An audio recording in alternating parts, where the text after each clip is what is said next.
திருச்செந்தூரில் கணவன் மனைவியாக போய் ஃபோட்டோ எடுத்து செல்ஃபி எடுத்து தரிசனம் பார்த்துட்டு வந்துட்டு சில குடும்பங்கள் பிரியறது உண்டு. சில பேர் அங்கேயே பிரிஞ்சுடுவாங்க திருச்செந்தூரில். ஏன்னா முருகன் டெஸ்ட் வச்சுக்கிட்டே இருப்பார், எல்லாத்தையும் தாங்குறியா இல்லையா அப்படின்னு. நிறைய பேருக்கு ஏன்டா கோயிலுக்கு வந்தன்ற அளவுக்கு ஃபீல் பண்ண வச்சுருவார். ஆனால் ரிசல்ட் பார்த்திங்கன்னா பக்கவாக இருக்கும். கணவனோ மனைவியோ திருச்செந்தூர் போயிட்டு பிரிகிறாங்க அப்படின்னாலே ஏதோ ஒரு காரணம் இருக்குன்னு அர்த்தம். சில பேர் சண்டை போட்டுக்கிட்டே இருப்பாங்க, சில பேர் மூஞ்ச தூக்கி வச்சுட்டே இருப்பாங்க. ஆனால் திருச்செந்தூர் முருகப்பெருமான தம்பதிகளாக போய் வணங்கும் பொழுது நிறைய அற்புதங்கள் நடப்பதாக சொல்கிறாங்க.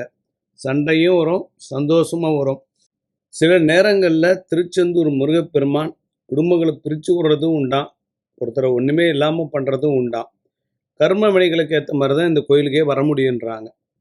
உங்களுக்கு ஏதோ ஒரு விமோசனம் வேணும், பரிகாரம் வேணும், ஏதாவது தீர்வு வேணும்னா தான் திருச்செந்தூருக்கு முருகரே கூப்பிடுவாராம்.